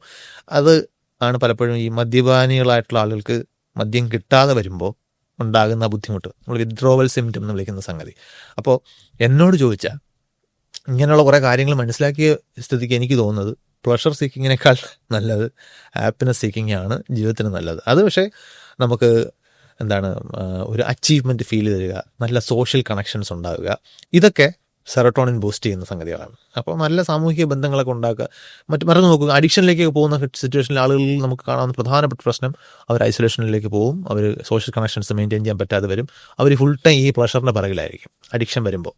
അപ്പോൾ അത് ഇത് സയൻസ് പഠിക്കുമ്പോൾ അവെയറായിരിക്കാവുന്ന വേണമെങ്കിൽ ഒരു ഗുണദോഷിക്കാവുന്നൊരു കാര്യമാണ്. ഈ ഫിസിക്സിലെ പല ടേംസും, ഉദാഹരണത്തിന് ക്വാണ്ടം ഫിസിക്സ്, ക്വാണ്ടം മെക്കാനിക്സ്, ഇതൊക്കെ കേൾക്കുമ്പോൾ തന്നെ നമുക്ക് ഒരു പിടിയും കിട്ടാത്ത ഒന്നായിട്ട് തോന്നാറുണ്ട്. അപ്പോൾ ഇങ്ങനെയുള്ള ചില സങ്കീർണമായുള്ള കാര്യങ്ങൾ ഫിസിക്സിൽ നമ്മൾ പഠിക്കുന്നുണ്ട്. നമ്മുടെ ജീവിതത്തിൽ നമുക്ക് എന്താണ് ഗുണം? ഈ ചോദ്യം ഞാൻ സ്ഥിരം കേൾക്കുന്നൊരു ചോദ്യമാണ്. പക്ഷേ നമ്മുടെ നാട്ടിലൊക്കെ പലപ്പോഴും സോഷ്യൽ മീഡിയയിലൊക്കെ ട്രോൾ രൂപത്തിൽ വരുന്ന കുറേ കാര്യങ്ങൾ ഇതിലുമായിട്ട് ബന്ധപ്പെട്ടിട്ടുമുണ്ട്. ഇപ്പോൾ വലിയൊരു ഡിഫറൻഷ്യൽ ഇക്വേഷൻ ചൂണ്ടിക്കാണിച്ചിട്ട് ഞാൻ ജീവിതത്തിൽ ഇതെവിടെയാണ് ഉപയോഗിക്കാൻ പോകുന്നത് എന്നൊരു ചെറുപ്പക്കാരൻ ഇരുന്നിങ്ങനെ പരിതപിക്കുകയാണ്. അപ്പോൾ എനിക്ക് പലപ്പോഴും അതിനകത്തൊരു നമ്മൾ വിദ്യാഭ്യാസത്തെ എങ്ങനെ കാണുന്നു എന്നുള്ളതിലൊരു അടിസ്ഥാന പ്രശ്നം പ്രവർത്തിക്കുന്നുണ്ട്. ഒന്ന്, നമ്മൾ ഡ്രൈവിംഗ് പഠിക്കാൻ പോകുന്ന ഒരാൾ എച്ച് എടുക്കാനാണ് ടെസ്റ്റിൽ പഠിപ്പിക്കുന്നത്. നമ്മൾ ജീവിതത്തിൽ എവിടെയാണ് എച്ച് രൂപത്തിൽ കാർ ഓടിക്കാൻ പോകുന്നത്? അപ്പോൾ നമ്മൾ എന്തിനാണ് പിന്നെ എച്ച് എടുപ്പിക്കുന്നതെന്ന് ചോദിക്കാം. അതായത് അങ്ങനെ ചെയ്യുന്നത് വഴി കാർ ഓടിക്കുക എന്ന് പറയുന്ന പ്രക്രിയയിലെ കുറേ സ്കില്ലുകളാണ് ടെസ്റ്റ് ചെയ്യപ്പെടുന്നത്. ടെസ്റ്റ് ചെയ്യുന്നതിനപ്പുറം തന്നെ ആ സ്കില്ലുകൾ ഡെവലപ്പ് ചെയ്യാനും അത് സഹായിക്കുന്നുണ്ട്. നിങ്ങൾ റിവേഴ്സ് എടുക്കാനും പാരലൽ പാർക്ക് ചെയ്യാനും ഒക്കെ നിങ്ങളെ സഹായിക്കുന്ന കുറേ പ്രക്രിയകൾ തന്നെയാണ് ഈ എച്ചെടുക്കലിലും ഇൻവോൾവ് ആയിട്ടുള്ളത്. അപ്പോൾ ലോകത്തെല്ലായിടത്തും വിദ്യാഭ്യാസം എന്ന് പറയുന്നത് ചില പൊതുവായ തത്വങ്ങൾ പഠിച്ചുകൊണ്ട് നിത്യജീവിതത്തിലെ പ്രശ്നങ്ങളെ, നിത്യജീവിതത്തിലെ ഈ ലോകത്തിൽ നമ്മൾ കൈകാര്യം ചെയ്യുന്ന പ്രശ്നങ്ങളെ ഈ തത്വങ്ങൾ ഉപയോഗിച്ച് എങ്ങനെ പരിഹരിക്കാം അല്ലെങ്കിൽ അതിനെങ്ങനെ സമീപിക്കാം എന്നതിന് പ്രിപ്പയർ ചെയ്യുകയാണ് ചെയ്യുന്നത്. തത്വങ്ങൾ അതേപടി നമുക്ക് അതായത് നമ്മൾ സ്കൂളിൽ പഠിക്കുമ്പോൾ തരുന്ന പ്രോബ്ലംസിൻ്റെ പേരിന് പ്രാക്ടീസ് പ്രോബ്ലംസ് എന്നാണ്, പരിശീലന പ്രശ്നങ്ങൾ എന്നാണ്. നമ്മൾ പരിശീലനത്തിന് വേണ്ടിയിട്ടുള്ള പ്രശ്നങ്ങളാണ്. അത് കഴിഞ്ഞാൽ ഇപ്പോൾ ഞാൻ ഉദാഹരണം പറഞ്ഞാൽ, നമ്മൾ താഴേക്ക് വീഴുന്നൊരു വസ്തു ഗ്രാവിറ്റി കാരണമാണ് വീഴുന്നത് എന്നും ഗ്രാവിറ്റി കാരണം താഴേക്ക് വീഴുന്ന വസ്തു ഒരു സെക്കൻഡിൽ എത്ര ദൂരം സഞ്ചരിക്കുമെന്ന് കാൽക്കുലേറ്റ് ചെയ്യാൻ പറ്റുന്ന ഒരു ഇക്വേഷനൊക്കെ നമ്മൾ ചിലപ്പോൾ സ്കൂളിൽ പഠിക്കും. ആ ഇക്വേഷൻ പ്രയോഗിച്ച് ചെയ്യാവുന്ന ഒരു പ്രോബ്ലം, ഒരു പരിശീലന പ്രശ്നം നമ്മൾ ചെയ്ത് ഉത്തരം കണ്ടുപിടിച്ചിട്ടുണ്ടായിരിക്കും. പക്ഷേ ഒരു തെങ്ങിൽ നിന്നൊരു തേങ്ങ താഴേക്ക് വീണാൽ തേങ്ങ ആ ഇക്വേഷൻ അതേപടി അനുസരിക്കണമെന്നില്ല. എന്തുകൊണ്ടെന്നാൽ തേങ്ങ വീഴുന്ന വായു കൂടെയാണ്, വായു അതിനെ പ്രതിരോധിക്കുന്നുണ്ട്. അപ്പോൾ ഒരുപക്ഷെ മറ്റേ ചോദ്യം ചോദിക്കുമ്പോൾ ബ്രാക്കറ്റിൽ അല്ലെങ്കിൽ ഇഗ്നോർ എയർ റെസിസ്റ്റൻസ് എന്ന് ബ്രാക്കറ്റ് കൊടുക്കും. പക്ഷേ റിയൽ ലൈഫിൽ എയർ റെസിസ്റ്റൻസ് അവിടെ ഉണ്ട്. നമുക്ക് നമ്മുടെ സൗകര്യത്തിന് അതിനെ ഇഗ്നോർ ചെയ്യാൻ പറ്റില്ല. പക്ഷേ എയർ റെസിസ്റ്റൻസ് എങ്ങനെയാണ് തേങ്ങയെ സ്വാധീനിക്കാൻ പോകുന്നതെന്ന് നമ്മൾ വേറൊരു സ്ഥലത്ത് പഠിക്കുന്നുണ്ടാകും. ഇപ്പോൾ അതായത് സ്റ്റോക്സ് തിയറം പഠിക്കുന്ന ഒരു സ്ഥലത്ത് എയർ റെസിസ്റ്റൻസ് എങ്ങനെ ഒരു മൂവ് ചെയ്യുന്ന വസ്തുവിനെ സ്വാധീനിക്കുന്നു പഠിക്കുന്നുണ്ടാവും. അപ്പോൾ ഒരാൾ ജീവിതത്തിലേക്ക് ഇത് പ്രയോഗിക്കുമ്പോൾ തേങ്ങ വായുവിലൂടെയാണ് വീഴുന്നതെന്നും വായുവിലൂടെ വീഴുന്ന തേങ്ങയെ വായു പ്രതിരോധം എങ്ങനെ പ്രവർത്തിക്കുന്നു എന്നറിയാനുള്ള സിദ്ധാന്തവും താഴേക്ക് വീഴുന്ന ഗ്രാവിറ്റി കാരണമുള്ള ചലനത്തെക്കുറിച്ച് പഠിച്ചുള്ള സിദ്ധാന്തവും ഒരുമിച്ച് പ്രയോഗിക്കണം. ഇതൊരു റിയൽ ലൈഫ് സിറ്റുവേഷനാണ് തേങ്ങ വീഴുക എന്ന് പറയുന്നത്. നമ്മുടെ ജീവിതത്തിൽ കോടിക്കണക്കിന് റിയൽ ലൈഫ് സിറ്റുവേഷൻസ് ഉണ്ട്. ഈ ഓരോ സിറ്റുവേഷനെയും സയൻസിലൂടെ വിശദീകരിക്കുന്നത് സ്കൂളിൽ പഠിപ്പിക്കാൻ പറ്റില്ല. പകരം സകലമാന പ്രതിഭാസങ്ങളിലും പ്രവർത്തിക്കുന്ന അടിസ്ഥാന നിയമങ്ങളും തത്വങ്ങളുമാണ് നമ്മൾ സ്കൂളിൽ പഠിപ്പിക്കുന്നത്. അപ്പോൾ തത്വങ്ങളെ ഐസൊലേറ്റ് ചെയ്താണ് സ്കൂളിൽ പഠിപ്പിക്കുക. ജീവിതത്തിൽ ഈ പല തത്വങ്ങളും ഒരുമിച്ച് പ്രവർത്തിക്കുന്ന സാഹചര്യങ്ങൾ വരും. അപ്പോൾ ഒരു ഫണ്ടമെന്റൽ സയൻസ് പഠിക്കുന്ന വിദ്യാർത്ഥിയും ഒരു എഞ്ചിനീയറിംഗ് സബ്ജക്റ്റ് പഠിക്കുന്ന വിദ്യാർത്ഥിയും പഠിക്കുന്ന അപ്രോച്ചുള്ള വ്യത്യാസം ഇതാണ്. എഞ്ചിനീയറിംഗ് സബ്ജക്റ്റ് പഠിക്കുന്ന ആൾ ഈ പല സിദ്ധാന്തങ്ങൾ ഒരുമിച്ച് പഠിക്കാൻ പ്രാപ്തനാവണം, എന്നാലേ അത് ഒരു പ്രോബ്ലം നേരിട്ട് പരിഹരിക്കാൻ പറ്റൂ. ഫണ്ടമെന്റൽ സയൻസ് പഠിക്കുന്ന ആൾ തത്വങ്ങൾ പഠിച്ചാൽ മതി. കാരണം ആ തത്വങ്ങളിലാണ് അവരുടെ ഫോക്കസ്. രണ്ട് തരം. ഇപ്പോൾ നമ്മളൊരിക്കലും ഒരു ഡിഫറൻഷ്യൽ ഇക്വേഷൻ 8ാം ക്ലാസ്സിൽ പഠിക്കില്ലല്ലോ. ഞാൻ ചോദിക്കാൻ കാരണം, നമ്മൾ 10ാം ക്ലാസ് വരെ പഠിക്കുന്ന പലരും 10ാം ക്ലാസ് കഴിഞ്ഞാൽ ചിലർ കൂലിപ്പണിക്ക് പോകുന്നവരുണ്ട്. അപ്പം പല ലെവലിലേക്ക് പോകുന്ന ആൾക്കാരുണ്ട്. ഈ 10ാം ക്ലാസ് കഴിയുന്നതിന് മുന്നേ തന്നെ അവരെ a+b² = a²+2ab+b² പഠിപ്പിച്ചിട്ടുണ്ടാവും. അവനൊരിക്കലും പക്ഷേ ജീവിതത്തിൽ ഈ പറഞ്ഞ കൂലിപ്പണികൾക്കുള്ള ഇത് പ്രയോഗിക്കില്ല. അപ്പം അങ്ങനെ പഠിപ്പിക്കേണ്ട കാര്യമുണ്ടോ? അത്ര കൂലിപ്പണിയിൽ പ്രയോഗിക്കില്ല എന്ന് നമ്മൾ പറയുമ്പോഴും a+b² എന്ന് പറയുന്ന സംഗതി എന്താണെന്ന് മനസ്സിലാക്കിയ ഒരാളിന് കൂലിപ്പണിയിലും പ്രയോജനം ചെയ്യും. ഇപ്പോൾ ഉദാഹരണത്തിന് 12 × 12 എത്രയാണെന്ന് ചിലപ്പോൾ അയാൾക്ക് കാൽക്കുലേറ്റ് ചെയ്യേണ്ടി വന്നേക്കാം. അത് 12 10+2² എന്ന് എഴുതി കഴിഞ്ഞാൽ a+b² ആണ്. 10ന്റെ സ്ക്വയർ 100 ആണെന്നും 2ന്റെ സ്ക്വയർ 4 ആണെന്നും അറിയാമെങ്കിൽ 100+4+2ab 2 × 10 × 2 40 144 ആണെന്ന് കിട്ടും. അത് മനസ്സിലാക്കി പഠിച്ച ഒരാളിന് 12 എന്നുള്ളതിൽ 10+2 എന്ന് കാണാൻ പറ്റുകയും 12ന്റെ സ്ക്വയറിനെ a+b² ആണെന്ന് മനസ്സിലാക്കുകയും ചെയ്ത് കഴിഞ്ഞാൽ ആ കാൽക്കുലേഷൻ എളുപ്പമാണ്. അയാൾക്ക് കാൽക്കുലേറ്റർ വേണ്ട. ഞാൻ പറഞ്ഞു, ഇതൊരു സിമ്പിൾ എക്സാമ്പിളാണ്. ഇത് അയാളുടെ ഈ മസ്തിഷ്കം പ്രവർത്തിക്കുന്ന വേഗം, ഈ പ്രശ്നത്തെ കൈകാര്യം ചെയ്യുന്നതിൽ പ്രവർത്തിക്കുന്ന വേഗത്തെ തീർച്ചയായിട്ടും എൻഹാൻസ് ചെയ്യും. കാരണം നമ്മൾ പരിശീലനമാണ് നമ്മുടെ മസ്തിഷ്കത്തെ കാര്യങ്ങൾ എളുപ്പമാക്കുന്നത്. ഈ പൈത്തഗോറസ് തിയറത്തെ പറ്റി സ്ഥിരമായിട്ട് പറഞ്ഞു കേൾക്കുന്ന തമാശകളിലൊന്ന്, നിങ്ങൾ ഈ പാദവും ലംബവും അളന്നു കഴിഞ്ഞു, പിന്നെ കർണം കൂടെ അങ്ങ് അളന്നാൽ പോലെ എന്ന് ചോദിക്കുന്നത്. പക്ഷെ എല്ലായിടത്തും പറ്റില്ല, നമുക്കറിയാമല്ലോ. നമുക്ക് ഒരു കെട്ടിടത്തിന്റെ ബേസിൽ നമ്മൾ ഇത്രയും ദൂരം മാറി നിൽക്കുന്ന കെട്ടിടത്തിന്റെ ഹൈറ്റ് നമുക്കറിയാമെങ്കിൽ ഇത് കാൽക്കുലേറ്റ് ചെയ്യാൻ നമുക്ക് പോയി മെഷർ ചെയ്യേണ്ട ആവശ്യമില്ല എന്നാണ് പറയുന്നത്. അതിനകത്ത് കുറേയേറെ കാര്യങ്ങളുണ്ട്. ഇപ്പോൾ ഈ പാദം ലംബം എന്നൊക്കെ വാക്കിനൊരു അപരിചിതത്വം ഉണ്ട്. അത് സ്കൂളിനകത്ത് മാത്രം നമ്മൾ കേൾക്കുന്നത് കൊണ്ട് ലൈഫുമായിട്ട് കണക്ഷൻ ഇല്ലാത്തതുപോലെ തോന്നും. അത് തീർച്ചയായിട്ടും അതിൽ പഠിപ്പിക്കുന്നവർക്കും സമ്പ്രദായത്തിനും ഒക്കെ ഒരു റോളുണ്ട്. ലൈഫിൽ കാണുന്ന ഒരു സംഗതിയായിട്ട് ബന്ധപ്പെടുത്തി പഠിപ്പിക്കാൻ നമുക്ക് പറ്റുന്നില്ല. നമ്മളിപ്പോഴും ഇത് കാണാൻ പഠിപ്പിച്ച് ഇതൊരു അഭ്യാസം മാത്രമാക്കി, വിദ്യാഭ്യാസത്തിൽ നമ്മൾ അഭ്യാസം മാത്രമാക്കിയാണ് ചെയ്യുന്നത്. ഒരു ഗെയിം ഷോയിൽ പങ്കെടുക്കുന്ന പോലെ എന്തിന് എന്ന ചോദ്യത്തിന് പ്രസക്തി ഇല്ലാതെ ഇത് ചെയ്താലേ നിനക്ക് മാർക്ക് കിട്ടും. അത് തീർച്ചയായിട്ടും ഒരു പ്രശ്നം തന്നെയാണ്. പക്ഷേ ഈ സംഗതികളെല്ലാം നമുക്ക് പ്രയോജനം ചെയ്യുന്നു. ഇത് പഠിച്ച് ചെയ്യുന്നത് വഴി നമ്മുടെ മസ്തിഷ്കത്തിന് നമുക്ക് ആർജിക്കുന്ന സ്കില്ലുകൾ, നമ്മുടെ നൈപുണികൾ എന്ന് പറയുന്നത് തീർച്ചയായിട്ടും നിങ്ങൾ ഏത് പ്രൊഫഷനിലേക്ക് പോയാലും, ഇപ്പോൾ ഒരു ചതുരക്കള്ളിയിൽ വരച്ചിട്ട് ഒരു മെട്രിക്സ് വരച്ച് അല്ലെങ്കിൽ ഇങ്ങനെ കോളമായിട്ടും റോ ആയിട്ടും സംഗതികളെ കൈകാര്യം ചെയ്യാൻ കഴിയുന്ന ഒരാളിന് വിവരങ്ങളെ അത് അറിയാത്ത ഒരാളെക്കാൾ നന്നായിട്ട് കൈകാര്യം ചെയ്യാൻ പറ്റുമെന്നുള്ള കാര്യത്തിൽ തർക്കമില്ല. നമ്മുടെ ജീവിതത്തിൽ ഉപയോഗിക്കുന്ന ഇത് പലപ്പോഴും ഞാൻ എൻ്റെ വ്യക്തി ജീവിതത്തിൽ കണ്ടിട്ടുള്ളത്, ഈ ദാരിദ്ര്യം എന്ന് പറയുന്ന അവസ്ഥയിലുള്ള കുറേ ആൾക്കാരെ ഞാൻ കണ്ടിട്ടുണ്ട്. എനിക്ക് പലപ്പോഴും തോന്നിയിട്ടുണ്ട് കുറച്ചുകൂടി വിദ്യാഭ്യാസത്തിലൂടെ പഠിച്ച കാര്യങ്ങൾ പ്രയോഗിക്കാൻ കഴിഞ്ഞിട്ടുണ്ടെങ്കിൽ ഇവർ ദാരിദ്ര്യത്തിൽ പെടില്ലായിരുന്നു എനിക്ക് തോന്നാറുണ്ട്. ഭയങ്കരമായിട്ടുള്ള വിഡ്ഢിത്തങ്ങൾ പലപ്പോഴും ജീവിതത്തിൽ എടുക്കുന്ന മനുഷ്യരെ ഞാൻ കണ്ടിട്ടുണ്ട്. തീരുമാനങ്ങൾ, ഇപ്പോൾ ലോൺ എടുക്കുന്ന കാര്യത്തിലായാലും കല്യാണം നടത്തുമ്പോൾ ലോൺ എടുത്ത് കല്യാണം നടത്തണമോ, അത് എത്ര പലിശയാണ് നമ്മൾ കൊടുക്കുന്നത്, ഇങ്ങനെയുള്ള കാൽക്കുലേഷൻ ഒരുപാട് മനുഷ്യർ ദാരിദ്ര്യത്തിൽ തുടരുന്നതിന് പിന്നിൽ മണ്ടൻ തീരുമാനമെടുക്കലുകളാണ് എന്ന് എനിക്ക് വ്യക്തിപരമായിട്ട് ബോധ്യമുണ്ട്. ഒരുപക്ഷെ ഈ പഠിച്ച കാര്യങ്ങളൊക്കെ പ്രയോഗിക്കാൻ കഴിഞ്ഞിരുന്നുണ്ടെങ്കിൽ ഈ ഒരു ദാരിദ്ര്യം എന്നൊക്കെ ട്രാപ്പിൽ അവർ വീടില്ലായിരുന്നു എന്ന് എനിക്ക് പലപ്പോഴും തോന്നിയിട്ടുണ്ട്. അപ്പോൾ അതുപോലെ ഈ പഠിക്കുന്ന പ്രശ്നങ്ങൾ അതേപടി ഞാനിപ്പോൾ ഒരു സിദ്ധാന്തം ഒരു ഹെഡിങ്ങിൻ്റെ കീഴിൽ പുസ്തകത്തിൽ കാണുന്ന പഠിച്ചു, അതെവിടെയാണ് പോകുന്നതെന്ന് ചോദിച്ചാലേ ഉള്ളൂ ആ ചോദ്യത്തിന് ഉത്തരം പറയാൻ ബുദ്ധിമുട്ട്. പക്ഷേ ഈ പഠനം എന്ന് പറയുന്ന പ്രക്രിയ നമുക്ക് നമ്മുടെ ചിന്താഗതികളെയും ഒക്കെ സ്വാധീനിക്കുന്ന ഒരു മെത്തഡോളജി അതിനകത്തുണ്ട്.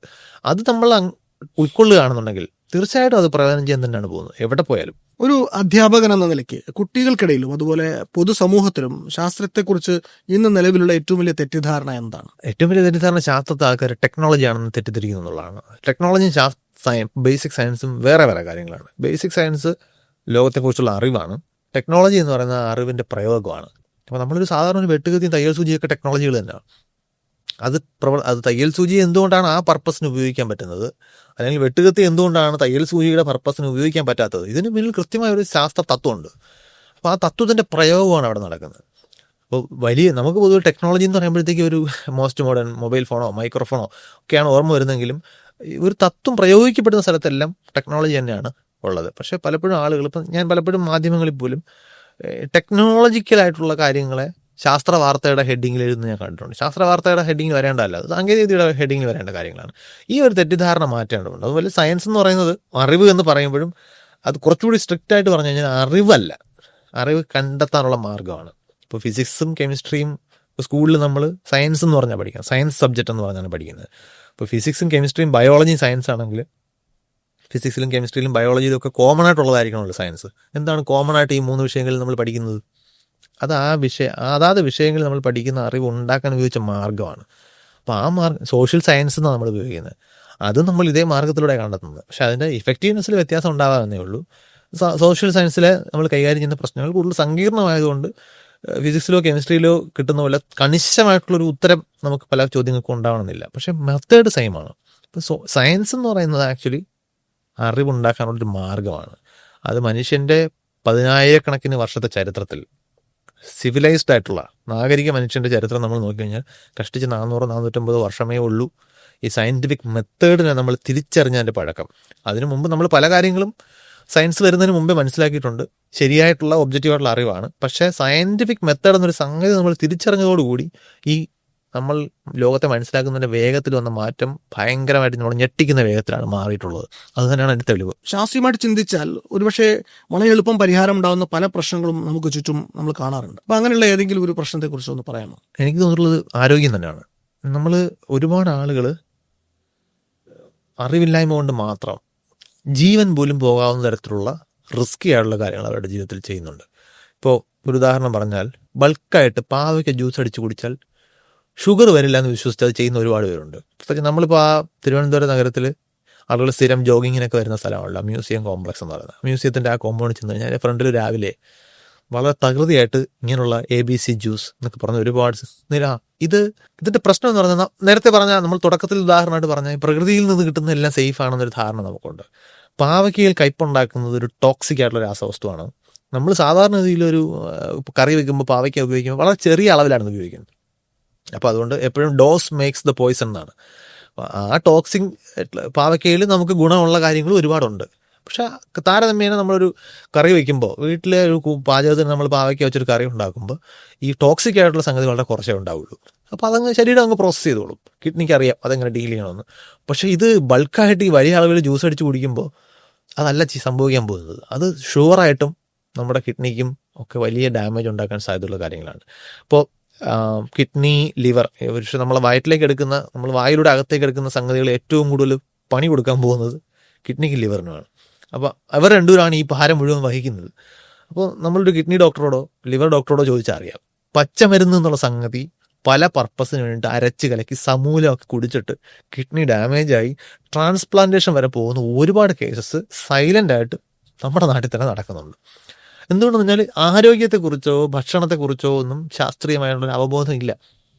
പല ആളുകളും മോഹസിദ്ധാന്തങ്ങളിലൊക്കെ വീണു പോവുകയാണ്. പലതരം തെറാപ്പികൾ, അടിസ്ഥാനപരമായിട്ട് ശരീരം എങ്ങനെ പ്രവർത്തിക്കുന്നു സ്കൂളിൽ നമ്മൾ പഠിക്കുന്നുണ്ട്, പക്ഷേ ആ അറിവ് എങ്ങും എത്തുന്നില്ല. ഉള്ളിൽ സയന്റിഫിക് ടെമ്പറുള്ള ഒരാൾക്ക് എങ്ങനെയാണ് വിശ്വാസത്തെ ആശ്ലേഷിക്കാൻ സാധിക്കുക? വിശ്വാസം എന്ന് പറയുന്ന വാക്കിന് ഒരു അവ്യക്തതയുണ്ട് ഇക്കാര്യത്തിൽ. ഇപ്പോൾ അടിസ്ഥാനമായിട്ട് നമ്മുടെ എല്ലാ അറിവുകളും വിശ്വാസം കൂടിയാണ്. നമ്മൾ വിശ്വസിച്ചാലേ എന്തും നമ്മുടെ അറിവാകും. പക്ഷേ പൊതുവിൽ മറ്റ് അടിസ്ഥാനങ്ങളൊന്നുമില്ലാതെ പൊതുവെ ഈ അറിവിനെക്കുറിച്ച് ഫിലോസഫിക്കലി പറയുമ്പോൾ അറിവ് ജസ്റ്റിഫൈഡ് ട്രൂ ബിലീഫാണെന്നാണ് പറയുക. നിങ്ങൾക്ക് അതിൽ വിശ്വാസം വേണം, അതൊരു ബിലീഫ് ആയിരിക്കണം. 2, അത് ട്രൂ ആയിരിക്കണം, അതാണ് യാഥാർത്ഥ്യമായിട്ട് ബന്ധമുള്ള കാര്യമായിരിക്കണം. 3, ജസ്റ്റിഫൈഡ് ആയിരിക്കണം. ജസ്റ്റിഫൈഡ് എന്ന് പറഞ്ഞാൽ അത് യാഥാർത്ഥ്യമായിരിക്കുകയും നിങ്ങളത് വിശ്വസിക്കുകയും ചെയ്താലും പോരാ. ഇപ്പോൾ നമ്മുടെ നാട്ടിൽ ഒരുപാട് പേര് ഭൂമി ഉരുണ്ടാണെന്ന് സമ്മതിച്ചു തരും. പക്ഷേ നിങ്ങൾക്ക് എങ്ങനെയാണ് ഭൂമി ഉരുണ്ടാണെന്ന് പറയാൻ കഴിയുന്നൊരു ചോദ്യം ചോദിച്ചാൽ എത്ര പേർക്ക് വ്യക്തമായൊരു മറുപടി ഉണ്ടാവും എന്ന് നോക്കണം. അതൊരു കുഴപ്പം പിടിച്ച ചോദ്യമാണ്. അതായത് അവർക്ക് അവരുടെ ജസ്റ്റിഫിക്കേഷൻ ഉണ്ടോ, അതും കൂടെ ചേരുമ്പോൾ മാത്രമാണ്. അല്ലെങ്കിൽ അതൊരു കോയിൻസിഡൻസ് മാത്രമാണ്. ശരിയായ ഒരു കാര്യം നിങ്ങൾ വിശ്വസിക്കുന്നു, പക്ഷേ നിങ്ങൾക്കത് വിശ്വസിക്കാനൊരു റീസൺ ഉണ്ടോ, ഒരു ജസ്റ്റിഫിക്കേഷൻ ഉണ്ടോ?